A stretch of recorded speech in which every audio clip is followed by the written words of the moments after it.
retour sur le plateau de la Tranche Info. Place maintenant au focus. On va débriefer effectivement l'actualité locale. Et comme je vous l'annonçais avant la coupure pub, on va se focaliser ce soir sur ce qui se passe à l'Université des Antilles.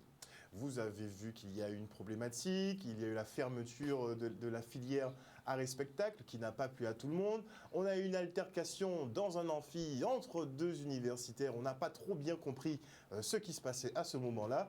Et pour en parler avec moi ce soir, je reçois Madame Laurence Romana. Bonsoir Madame Romana. Bonsoir. Et vous êtes en compagnie donc de la célébrité des réseaux sociaux du jour, Monsieur Thierry Césaire. Bonsoir Monsieur Césaire. Bonsoir à tous. Merci. Je préfère dédramatiser, je préfère qu'on en rigole, parce qu'effectivement, c'est quand même le temple du savoir. On a quand même eu une petite bagarre et il faudra nous éclairer là-dessus. Une bagarre, moi je ne me suis pas bagarré, j'ai rigolé. Vous ne vous êtes pas bagarré. J'ai rigolé et je rigole encore. On en a rigolé aussi. Voilà. Tous ceux qui ont vu la vidéo, de toute façon, je pense qu'ils ont rigolé fort dans leur cœur. Mais c'est vrai que bon, s'il avait peut-être un peu plus de force, peut-être qu'on vous aurait bousculé et que là, ça aurait été autre chose. Un peu plus grave, effectivement. Mais on va en revenir ultérieurement. Avant de parler de cette crise donc à l'Université des Antilles, j'aimerais vous poser une question d'actualité, à savoir, c'est de la découverte d'Henri Joseph sur le Zebapik. Bon, ça a déjà fait un peu le tour du monde. Je vois qu'il y a des articles qui commencent à sortir au niveau international. Mon cœur est content.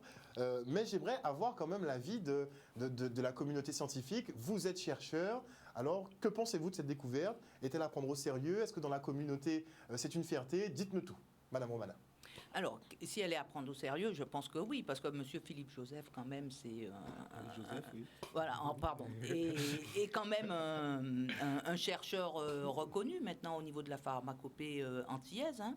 D'ailleurs, on travaille même avec lui sur la valorisation un peu des huiles, voilà, au niveau, voilà, dans un domaine particulier. Et oui, je pense qu'effectivement, on peut être fier de ce qu'il a découvert.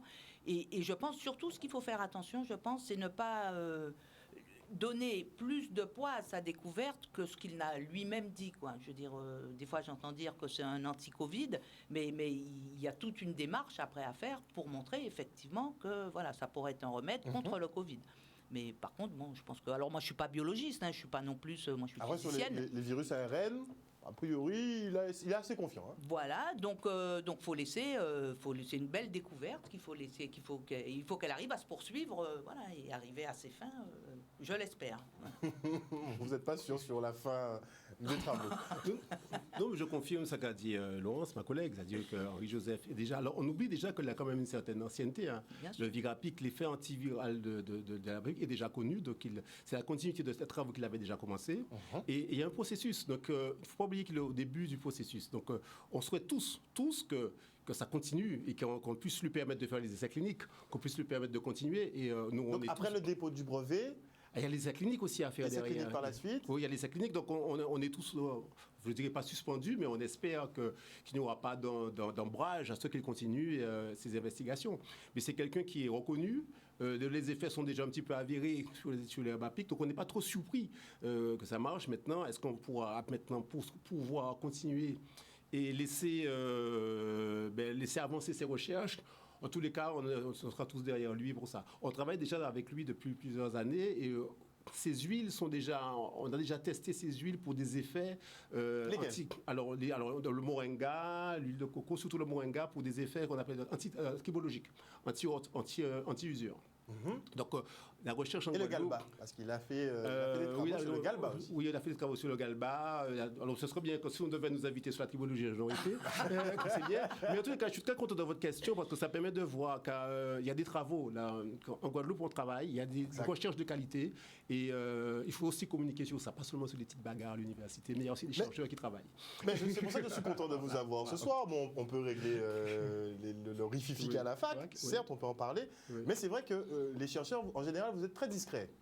On ne vous entend peut-être à la limite que quand il y a de grosses découvertes, et à la limite, il faut vous tirer, il faut vous traîner pour que vous nous parliez de vos découvertes. Pourquoi ? Alors moi, je rejoins Thierry. Hein, si vous voulez venir un jour à l'université, filmer les laboratoires, voir ce qu'on fait, eh ben, on est plus que partant. Parce que je trouve que depuis quelque temps, d'ailleurs, enfin moi, ça fait maintenant peut-être 30 ans, voilà, 30 ans à la montée que je fais de la recherche, et la recherche devient de plus en plus appliquée.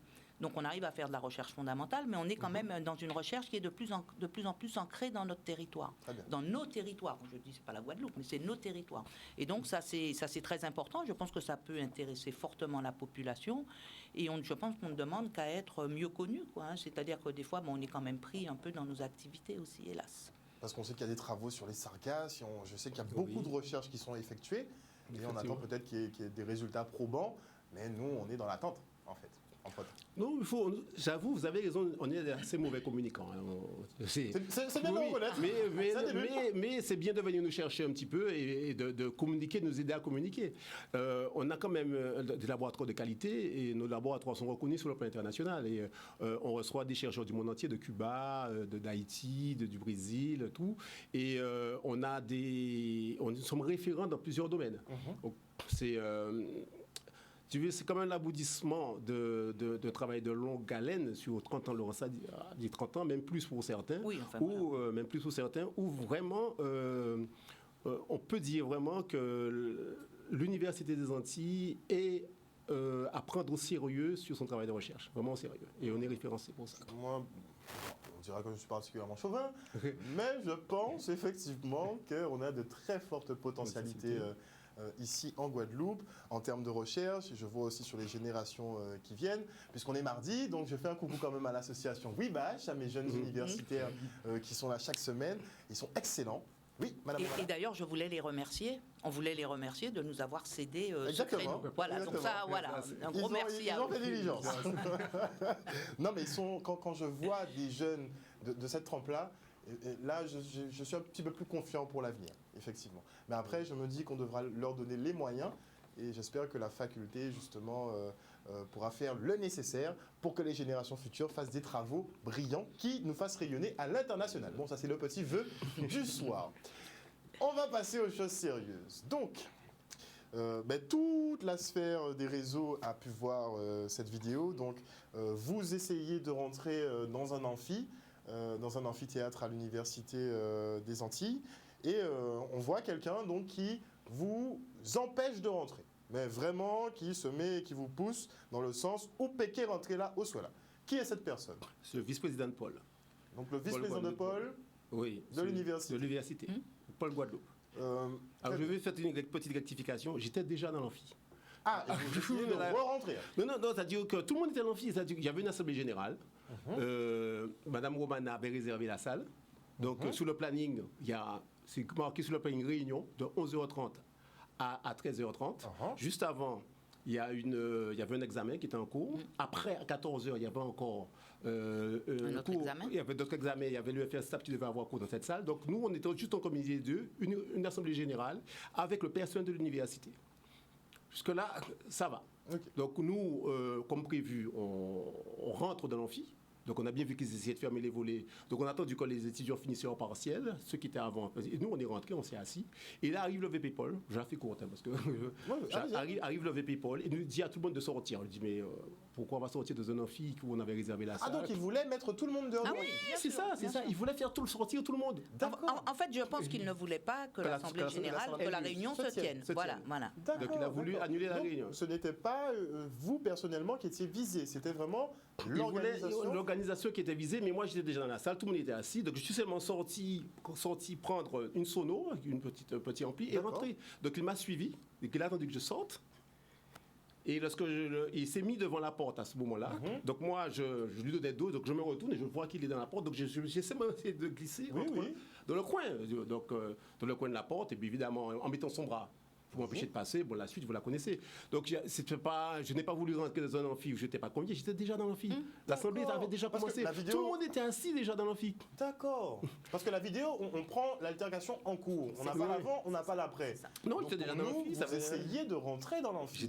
J'étais déjà dans l'amphi. Je suis sorti, il m'a suivi, il m'a empêché de rentrer à nouveau. Et si je peux me permettre, cette attitude qui est quand même inacceptable dans dans une université qui est quand même un lieu de débat et d'échange. Hein, c'est un peu le lieu de la connaissance. Ça paraît quand même normal. Cette attitude met très bien en exergue un petit peu, nous, ce qu'on reproche un petit peu. Le climat, vraiment, dans lequel vous êtes. Voilà, de l'université en ce moment. Vous voyez, moi, j'ai jamais connu, encore une fois, en 30 ans, j'insiste sur mon âge, parce que ça fait un petit moment, mais en 30 ans d'université, je n'ai jamais connu des gens qui empêchent de rentrer dans un amphi quand les usagers veulent la bagarre, utiliser c'est une première, je crois. Je pense que la bagarre... Sincèrement, je suis assez navré d'être célèbre pour ça. Je préfère être connu pour des travaux plutôt que pour ça.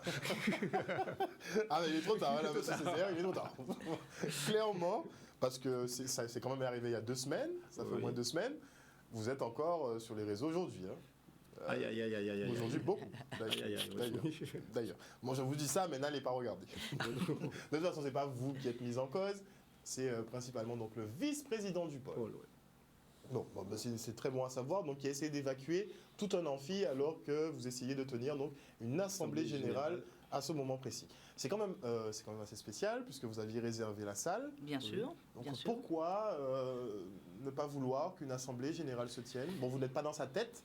Mais je pense que ça a parlé depuis. Écoutez, je pense que c'est des gens qui n'aiment pas la contradiction.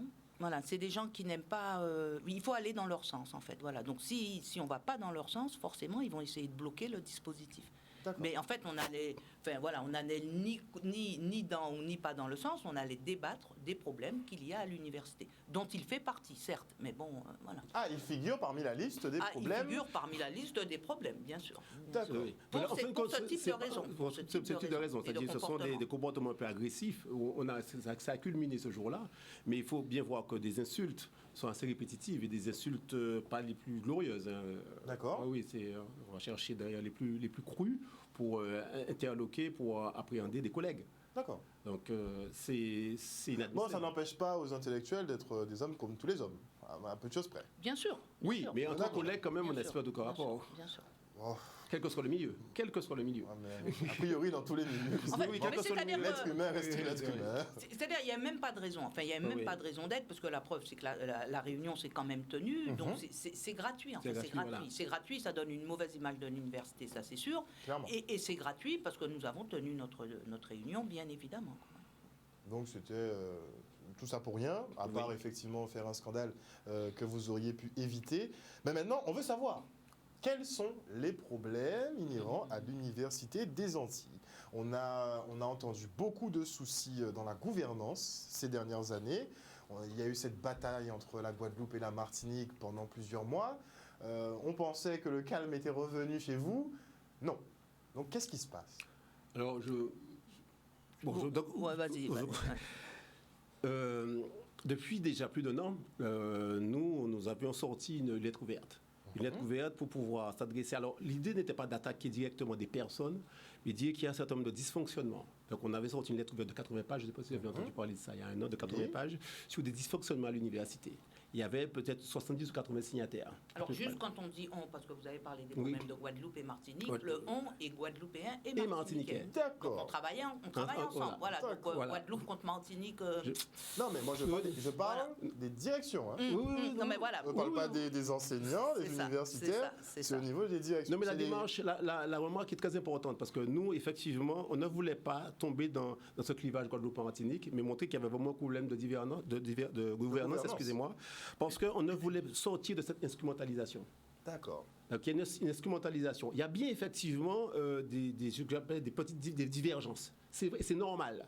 C'est normal parce que la loi a introduit cette divergence. Je ne vais pas revenir sur l'ordonnance, c'est la loi des universités, mais elle a introduit une divergence avec une analyse différente sur les deux pôles. Et ça a créé un fossé, mais qui est instrumentalisé. Et dès qu'il y a un problème quelque part, c'est à cause de la Martinique ou c'est à cause de la Guadeloupe. Et effectivement, ça permet de surfer sur les problèmes, de ne pas rentrer vraiment sur la manière dont on dirige l'université. Donc, effectivement, on a fait cette lettre ouverte sur plusieurs problèmes. Alors, je ne sais pas si je vais rentrer dans tous les problèmes. Non, mais peut-être les problèmes qu'on reprend. Je vais vous donner une illustration. Oui. La première, celle qui nous a fait nous mobiliser. Donc il y avait déjà un certain nombre de problèmes déjà depuis un certain nombre de temps. Et voilà que VP Paul, ici, je vais prendre l'exemple. Donc le vice-président du pôle universitaire. Voilà, vice-président du pôle universitaire veut... oui. Peut-être juste préciser qu'il y a le président de l'université, son cabinet, et puis qu'ensuite il y a un VP Paul Martinique et un VP Paul Guadeloupe. Donc c'est la personne qui est quand même directement... Le numéro 2, le numéro 2 de l'université. Petite question parenthèse, très rapidement. Est-ce que le numéro 1 est au cœur des problèmes? Non. Non, ça commence au numéro 2. Ok. Non, alors le numéro 2, c'est pas le VP Paul. Il y a un numéro 1 bis. Ok. Les millefeuilles administratifs. Voilà, les millefeuilles administratifs, voilà. Mais en fin de compte, l'idée n'est pas d'attaquer les personnes, en fin de compte. C'est la manière, c'est la gestion, oui. Parce qu'on nous fait passer pour des gens qui veulent se présenter contre X, contre Y. C'est pas un problème électoral. D'accord. Je vous dis tout de suite, je ne suis pas candidat. C'est important de dire ça. Je ne suis pas candidat. C'est très important dans cette période où tout le monde est en élection. Voilà, donc moi je ne suis pas candidat, mais par contre j'ai des projets qui attendent d'être signés. Il y a des formations à monter et on a voulu travailler dans un autre cadre. D'accord. Excusez-moi. Alors on en revient à l'exemple. Je reviens tout de suite à l'exemple. Donc le vice-président Paul veut prendre une salle dans une faculté. Donc il y a le vice-président Paul. Dans chaque faculté, il y a un doyen, ce qu'on appelle un directeur de composante, qui est aussi un enseignant-chercheur. Et il y a une responsable administrative qui, normalement, gère la faculté. Donc, il demande au doyen... Donc, juste la responsable administrative, c'est la personne administrative la plus haut placée dans la faculté. Dans la faculté. D'un point de vue administratif. Voilà. Donc, c'est elle qui gère l'UFR. Et ces deux personnes, doyen et directeur, doyen et vice-président Paul, se disputent pour avoir une salle. Et la pauvre dame reçoit 2 ordres. D'accord. 2 affectations pour la même salle. Alors, un du vice-président Paul et un autre ordre du doyen. En fait, du doyen et de son conseil. Et de son conseil. Voyant ça, le doyen, lui, il fait un vote de son conseil d'administration et donne une affectation à la salle. Pour protéger, de son côté, le vice-président Paul donne une autre affectation à la salle. La pauvre dame, entre deux feux, va s'adresser au DGS et au président de l'université, demandant qu'est-ce que je dois faire, j'ai 2 ordres contradictoires. Et à votre avis, qu'est-ce qui se passe? Je pense qu'il y en a un qui a la primeur sur l'autre, non? Non, c'est la responsable administrative qui a reçu un avertissement. Comment? Moi, j'étais à milieu, en fait, de penser qu'il y avait déjà avertissement. Non, c'est que la pauvre dame reçoit un autre contradictoire. Le VP vient avec un avocat et un huissier, fait péter la porte, exige la serrure et donne un avertissement à la dame. Non, mais c'est noté. Je vous incite à lire les 80 pages. C'est long. Attendez. Je vous invite à lire les 80 pages de la lettre ouverte que nous avons faite il y a 1 an. C'est dedans. Il y a 80 pages de faits de ce type-là. 80 pages. Donc, une personne reçoit 2 ordres contradictoires sur une même salle. Oui. Elle fait remonter cette information pour savoir à peu près qu'est-ce qu'elle doit faire ou pas. Et c'est elle qui reçoit l'avertissement parce qu'elle n'a pas obéi au VP Paul. Voilà. Ah, c'est comme ça que ça se passe. C'est compliqué. C'est compliqué. Non, mais... Et vous voyez que nous, universitaires, on n'est pas habitués à ce mode de fonctionnement. Nous, on est habitués, comme je dis encore une fois, au débat, à débattre. Et moi, j'ai le droit de dire à quelqu'un je ne suis pas d'accord, sans pour autant je prenne un coup de bois parce que j'ai osé dire que je ne suis pas d'accord. Ouais. Voilà. Et bien, c'est un peu... Voilà. Et c'est une illustration. Donc, évidemment, nous, on s'est mobilisés pour ça. Et on a commencé à recenser tout ce qui n'allait pas. Et ça a donné 80 pages de mémorandum que nous avons déposé. Mais figurez-vous que tous les signataires maintenant sont sur une liste. Ils se font taper dessus. Et on se fait tous taper dessus parce qu'on a osé dire qu'on n'était pas content. Donc les 80 signataires sont dans le collimateur finalement de la présidence de l'université. Mais ça fait beaucoup, 80. 80 personnes, 80 signataires, je sais, c'est pas mal. Sur les deux postes, ça fait beaucoup de personnes. C'est énorme. Oui. C'est énorme. C'est sur un effectif de combien global? 200. Je sais pas. Plus le président semblait dire 1000 personnes, mais là on parle quand même. On parle de titulaires, de gens titulaires. Voilà, et puis uniquement d'enseignants-chercheurs. Parce que ce qu'il faut comprendre dans l'université. Non, de 1000, je pense, ainsi il le dit, moi je veux bien lui faire comprendre, confiance, enseignants-chercheurs, personnel administratif et tout ça. Voilà. De tout personnel. Les signataires en question, qui sont principalement des enseignants-chercheurs. Ce ne sont que des enseignants-chercheurs. Et sur les 2 pôles. Et pourquoi on a fait ça? Ouais. Et là, ils se font taper dessus. Et des conventions ne sont pas signées, les gens sont vraiment ciblés. Où on empêche des accès à des salles. Voilà, par exemple, oui. En fait, c'était l'illustration finalement de la gestion au quotidien de la faculté. Mais ça va très loin. Ça va très loin parce qu'on aurait pu en faire une série américaine. D'accord. Je vous dis, on aurait pu, je ne sais pas si on aura le temps de parler de la licence des arts du spectacle. Bien sûr, mais là, il faut qu'on y arrive. Là, on tombe vraiment, ensuite, on tombe vraiment dans du Dallas. Parce que, justement, sur la licence art et spectacle, il semblerait que une partie de la communauté scolaire ne comprenne pas ce qui est en train de se passer. Nous, à ce qu'on nous a dit, à notre niveau, on nous a fait comprendre que les effectifs ne sont pas suffisants pour pouvoir tenir finalement cette licence. On aurait fermé beaucoup de formations à l'université. Justement. Et moi, je vous le dis, il y a des remontées plutôt négatives par rapport à cette fermeture. Déjà qu'on n'a pas 150 000 filières ici en Guadeloupe. Donc, comment ça s'est acté? Qu'est-ce qui doit rester ouvert? Qu'est-ce qui doit fermer? Comment c'est acté? Alors, normalement, cette filière, alors, je préfère prendre dans l'ordre chronologique, parce que dire comment c'est acté, l'ordre chronologique, c'est que il y a le GOCA qui est reconnu à l'UNESCO. Donc, et à l'époque, je suis un ancien responsable du service culturel. Donc, il y avait un service culturel qui était connecté un peu avec le monde entier, ça marchait plutôt bien. Et on a des retours un peu de l'UNESCO et de plusieurs universités qui voulaient un peu être connectés avec l'Université des Antilles sur le GOCA, sur la préminiscence du GOPAPO. Donc c'est quelque chose qui interroge beaucoup un peu les autres universités, savoir comment cette réjouissance patrimoniale en Guadeloupe, comment elle fait pour persister alors qu'il n'y a pas d'école de GOPAPO. Il n'y a pas d'école de masse, il n'y a pas ça, et pourtant ça. Donc on est un territoire où on s'interroge beaucoup. Et quand je discutais à l'époque avec les homologues, entre guillemets, si je peux appeler ça comme ça, dans d'autres pays, ils ne comprenaient pas. Donc je discutais avec des spécialistes de GOCA canadiens, des spécialistes de GOCA et de Zouk brésiliens, suédois. Mais nous, je me retrouvais seul Guadeloupéen dans ces instances. Donc j'ai été contacté ensuite par M. Seton. Je me suis dit, mais ce serait quand même bien qu'on ait des formations licence, master, doctorat à l'université sur notre culture pour parler de nous. Parce que qui peut parler de nous mieux que nous? Mais en fait, ça fait des années en même temps qu'on parle de développer des filières autour de nos savoirs et de notre patrimoine. C'était ça l'idée de cette licence. Donc ça a pris beaucoup de temps. Ça n'a pas fait long feu. Ah oui, pas du tout. Mais pas du tout. Donc on a été quand même, pour monter une licence, il faut un spécialiste dans le domaine. Donc on a été chercher M. Anakessa Apollinaire. Donc il était déjà en contact avec M. Sainton.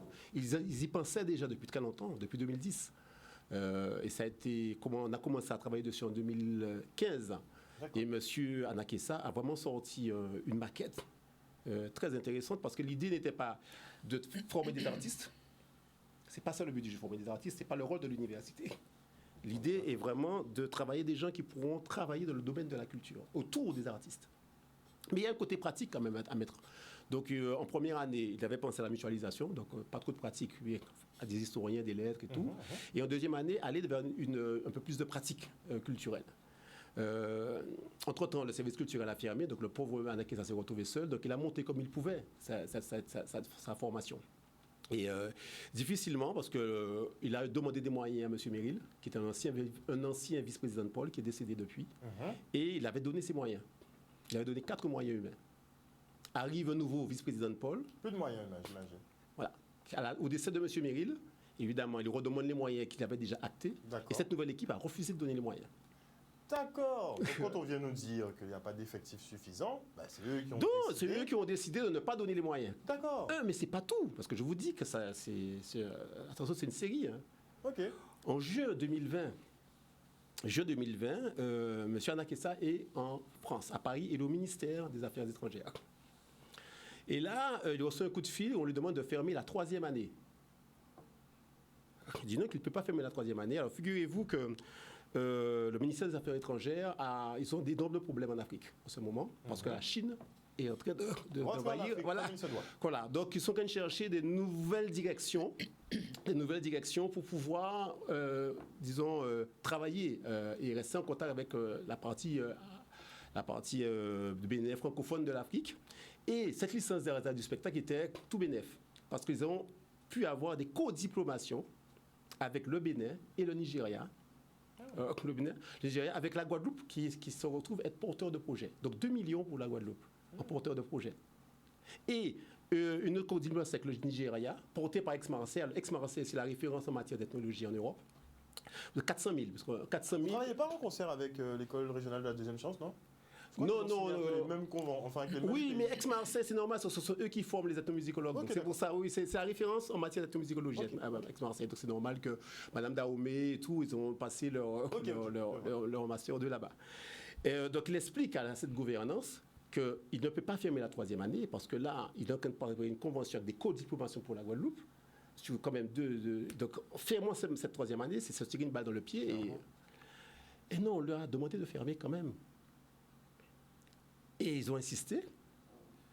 Il a refusé de fermer la 3e année. Donc, en rentrant en Guadeloupe ensuite, on l'a carrément démissionné de sa responsabilité de licence et on a mis à la place quelqu'un qui a un master. Alors, je ne critique pas les niveaux des gens, mais pour porter un diplôme, quand même, on demande au minimum d'avoir un doctorat pour pouvoir. La personne, pour laisser un master 2 qui est sûrement très efficace. Si, mais pour porter un diplôme de ce niveau-là, ça Il part. serait préférable d'avoir quelqu'un de niveau doctorat. Alors oui, mais c'est pas ça le plus délicat. Le plus délicat, c'est que cette personne a été élue à une voix et un votant.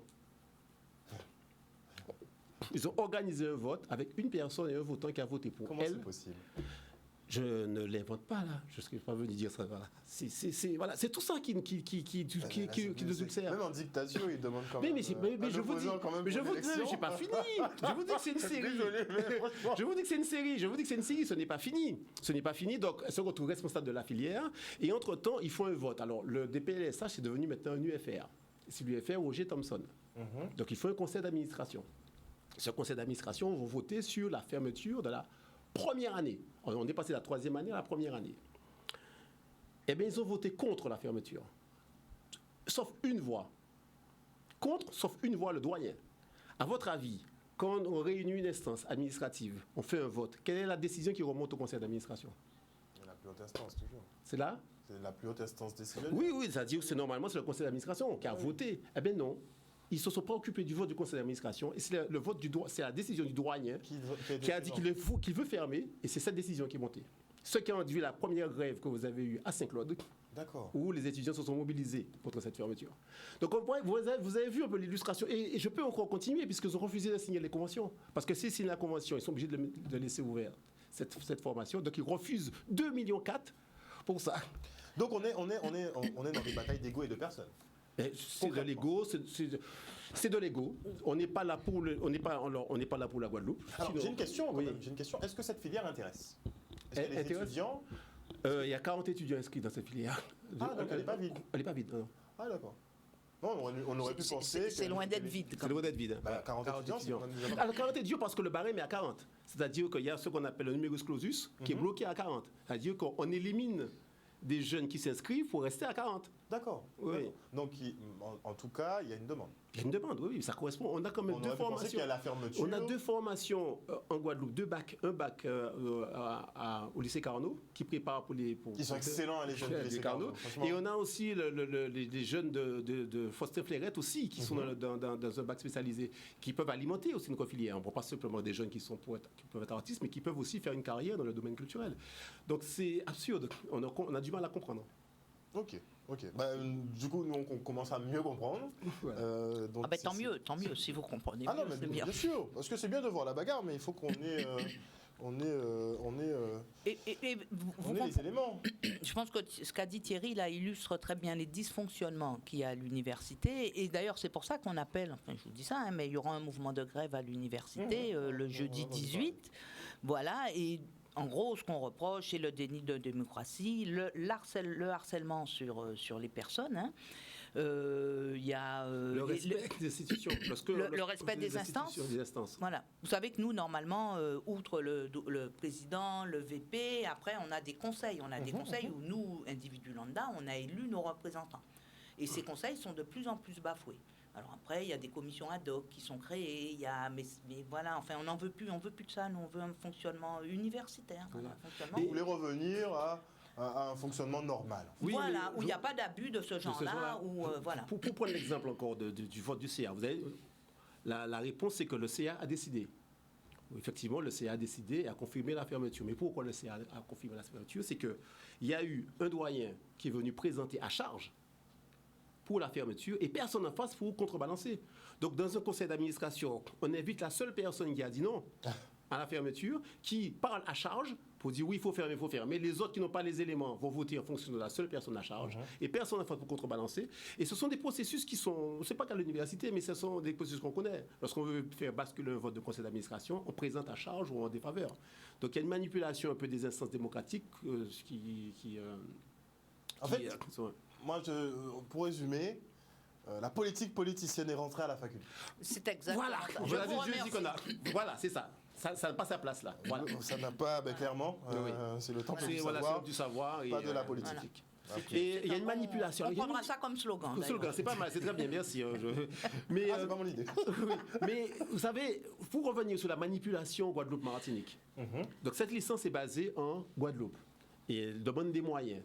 Eh bien, récemment, peut-être la semaine dernière, ils ont ouvert un poste de musique et danse créole en Martinique, alors que la demande est en Guadeloupe. La Martinique n'a rien demandé. Ils n'ont pas demandé ce poste-là. Mais ça créera un problème. Voilà, donc ils ont créé. Voilà, la nôtre. Voilà. Donc on va alimenter un peu cette dissension pour pouvoir diviser pour mieux régner, quoi. On connaît un peu. Et surtout, c'est facile. C'est très facile d'attiser parce qu'il y a toujours cette rivalité qui est vieille. Bien sûr.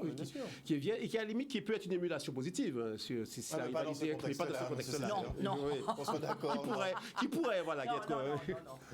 Pour l'instant, c'est plutôt de la compétition malsaine. Voilà. Oui, bien sûr. On n'en a pas besoin en ce moment. Le climat social est déjà très tendu. On a la gestion de crise Covid en plus avec.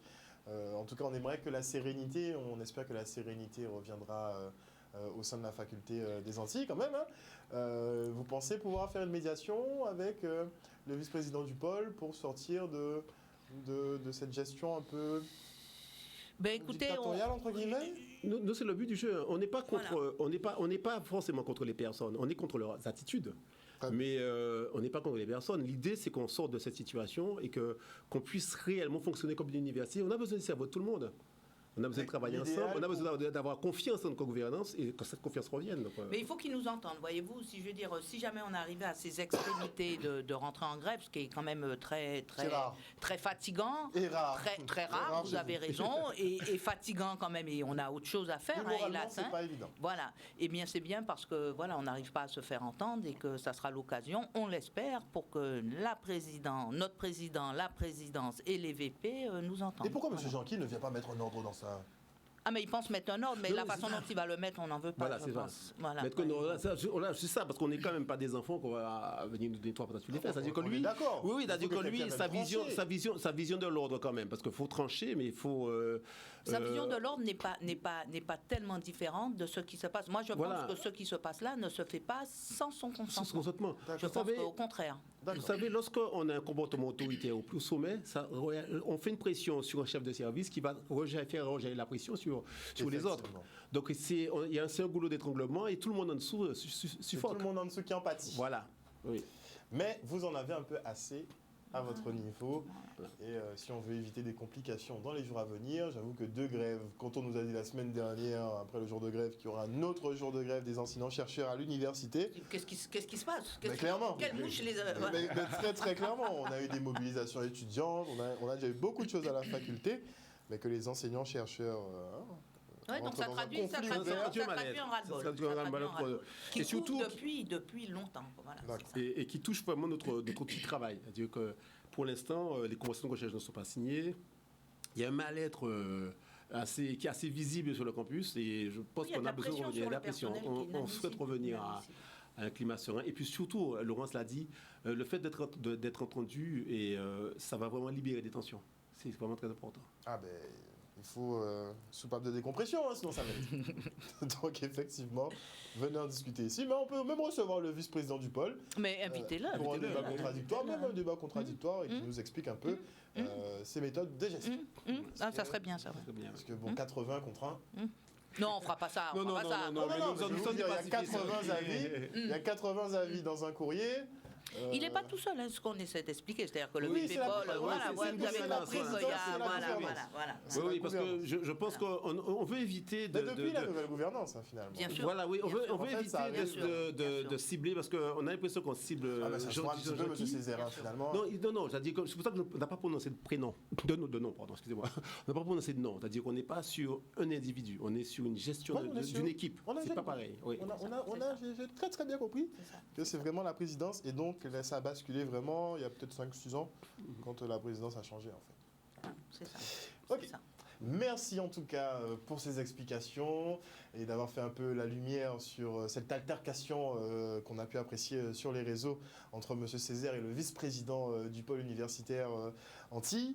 On espère que le calme reviendra assez rapidement. Beaucoup, même dans les commentaires, on me disait effectivement qu'ils ne comprennent pas, les internautes ne comprennent pas la fermeture de la licence art et spectacle. Moi, j'ai ironisé un petit peu sur les réseaux en disant peut-être qu'ils vont ouvrir une filière free fight. Et que vous allez commencer. Il propose à la place de cette licence des arts du spectacle une licence professionnelle. Mais ça ne correspond pas. De quoi? Il propose une licence professionnelle à la place de la licence des arts du spectacle. Et c'est dommage parce que ça ne correspond pas vraiment aux aspirations licence master avec poursuite d'études jusqu'au doctorat pour ceux qui veulent. Ça ne correspond pas, c'est ça. Donc, Et puis on enverra nos jeunes faire une licence art et spectacle ailleurs. Pourquoi pas? Voilà. Et juste si je pouvais dire un petit mot, Madame enfin, Romana, ça serait peut-être pas le mot de la fin, mais comme on parle des jeunes aussi, je voulais juste insister aussi sur le fait qu'on se rend compte que nous, on a de plus en plus d'étudiants qui ont envie de rester au pays, qui ont envie de travailler pour le pays. Et vraiment, et ben voilà, donc pour tous ces jeunes-là, il faut leur donner quand même des outils qui sont des outils, de bons outils, quoi, qu'on leur laisse sur le territoire, pouvoir... Voilà, pour à l'heure où on nous parle, suivre leur filière comme ils veulent. Quoi, voilà. À l'heure où on Tant nous que dit les filières effectivement sont que viables. seulement les 2 premières années de médecine sont ouvertes en Guadeloupe et qu'on devrait effectivement offrir des cursus pleins aux Guadeloupéens, chaque fois qu'on ouvre une nouvelle filière, en général, elle fait 2 ans et après, il la ferme. Donc on est bien mignon dans le discours, mais nous, on regarde les actes. Ça fait 10 ans que j'observe ce pays et on a beaucoup de contradictions en nous. Hein. c'est vrai. Merci en tout cas à vous d'être venus sur ce plateau. N'hésitez pas, j'espère ne pas vous revoir pour des problèmes, mais plutôt pour des résultats. Non, quand même, vous viendrez. Venez voir nos laboratoires. Venez voir nos laboratoires. Venez voir. On a des équipements. On fait des belles choses. Ah, je prends l'invitation. Mais pas de problème. Quand vous voulez. Super. Merci beaucoup à vous d'être venus sur ce plateau ce soir et sur ces explications sur ce qui se passe à la faculté, à l'Université des Antilles. Chers téléspectateurs, si vous voulez des informations complémentaires, n'hésitez pas, je pense que vous êtes ouverts à l'échange, à la discussion. Bien sûr. De toute façon, il y aura le piquet de grève. De toute façon, voilà, on les invite à l'AG, enfin au piquet de grève, jeudi. Parce que c'est vrai que j'invite tout le monde à aller plus au contact de l'information, mais vraiment... en direct, c'est mieux. Direct, en fait. Direct, c'est Allez mieux. Il n'y a rien de interroger mieux. les principaux intervenants, tout simplement. Bien sûr. Nous, on est des relais, mais on peut venir vous rencontrer. Donc, ce sera jeudi. Les étudiants étaient choqués la semaine dernière. Donc Ils étaient choqués de... Les enseignants-chercheurs qui font grève, c'est compliqué quand même. Aïe. C'est délicat quand même. Ça s'est fait souvent. Hein. C'est fait souvent. C'est que ça se fait plus trop maintenant, mais ça c'est... Pas pour ce genre de raison. Non, parce qu'avant, il n'y avait pas ça. Voilà. C'est pas ça, voilà. C'est ce qui est le problème. C'est ce type de problème, oui, non. Mais c'est des nouveaux problèmes, comme dit Thierry, qui, hélas, ne se retrouvent pas qu'à l'université. Et ne se retrouvent pas qu'à l'université. Ah non, mais moi, j'ai envie de vous dire... Voilà, là, ça devient peut-être un mode de fonctionnement. Ça devient... Moi, j'ai pas voulu faire le rapprochement. Il faut faire attention. Mais vous avez un souci de gouvernance. Mais je crois que le pays a aussi un souci de gouvernance. Ça a été révélé par rapport à cette gestion de crise, qui est beaucoup décriée. On a fait un micro-trottoir, là, les réponses sont extrêmement cinglantes. Autant c'était mitigé il y a quelques mois, autant maintenant tout le monde commence à devenir très énervé. Il faut le dire, puisqu'on n'a pas notre mot à dire finalement dans cette gestion de crise. Les médecins n'ont pas vraiment eu leur mot à dire, les professionnels de santé non plus. Et on constate effectivement que ça se généralise peut-être un peu trop. Et la parole est peut-être trop en haut. Voilà, pas assez à la base. Un peu trop. Quand on parle de décentralisation, on n'est pas du tout dans le contexte puisqu'on centralise vraiment tout au plus haut niveau. Oui, depuis toutes ces années, les universités dans tous les pays du monde ont toujours été un espace de liberté. Mais normalement. Et je pense qu'il faut encore le préserver. Parce que si même à l'université, on n'a pas cette liberté de parole, où va-t-on? Et on forme les jeunes à ça. Il ne faut pas oublier quand même que notre rôle aussi, c'est de former la jeunesse. Mais dans la vie, ils constatent autre chose. Donc parce que moi je vous le dis, ça renvoie pas forcément une bonne image. Quand les étudiants, parce qu'ils vous voient, ils voient ce qu'il se passe, ils entendent ce qu'il se passe, et quand il y a des pétages de porte, entre guillemets, j'ai entendu parler de cette histoire, de faire sauter des verrous, enfin d'interdire accès à des salles. Alors ça j'en profite pour dire que j'ai cru comprendre qu'on avait été accusé de mettre de la colle dans les verrous et tout ça. Oui, j'entends ça aussi. Vous comprenez bien que nous, enseignants-chercheurs, on va pas s'amuser, à faire on a ça. autre chose à faire que de mettre de la colle. Et d'ailleurs, on s'interroge à qui profite le crime, pour tout vous avouer. On a dit, voilà, parce que on a Sincèrement, nous, on évidemment... tient à notre Alors, petit c'est très travail, bien de oui. revenir là-dessus, parce que du coup, comme on a été accusé sur les radios Oui, de ce genre de trucs... on a eu des Oui. échos de choses qui Voilà, se seraient voilà. passées. Vous mais en tout comprenez cas- bien que non, nous on est pour le bien des étudiants. Il y avait des partiels, il y avait la fac n'était pas bloquée quand on a fait grève. Enfin, je veux dire, Oui, il y voilà. avait pas eu de blocage, hein. Quand il y a un mécontentement, il faut réussir à le Ah faire non, c'est pas vous sortir. qui bloquez, hein, c'était Oui, pas la oui, grève. Je oui. parle pas de la grève, hein. Oui, Je oui, parle mais- des jours avant, où certains se voient refuser des accès à des salles pour des problèmes Voilà, oui, oui. de personnes. J'ai eu écho de tout ça. Ah, Bah, tout le monde d'accord. sait en fait, la Guadeloupe c'est petit. C'est ça, Donc, c'est ça, c'est On ça. aimerait bien que les problèmes se règlent normalement en famille. Hein. On a son échelle normalement en famille, Mais visiblement. Là, on a des plaintes qui tombent puisqu'on a porté plainte contre vous. Ça, on a trouvé ça. Ben, alors, je sais pas, en tous les cas, C'est ce qui nous Ah bon est remonté, qu'il y aurait une plainte qui aurait été déposée contre vous. Ça, Pour ben, je sais pas agression. bien pourquoi. Ça, Alors, c'est quand fort vous de dites que dans café du quand temps. même. Je La sais pas situation bien est bizarre. pourquoi. Oui, Le oui, son- ah, oui, oui. Bon, Bon. bon, ben, oh là là. Les feux de Non, l'amour mais de c'est- Dallas. ceci Oui, étant- ça devrait être une plainte pour non-agression, peut-être. Parce que- En tout cas, merci encore une fois. Allez. Chers téléspectateurs, on espère que vous avez passé un bon moment en notre compagnie. Le Focus revient demain à 19h. Passez une bonne soirée sur Canal 10. Des bisous, bisous et choisissez toujours le dialogue. C'est beaucoup mieux. Bisous.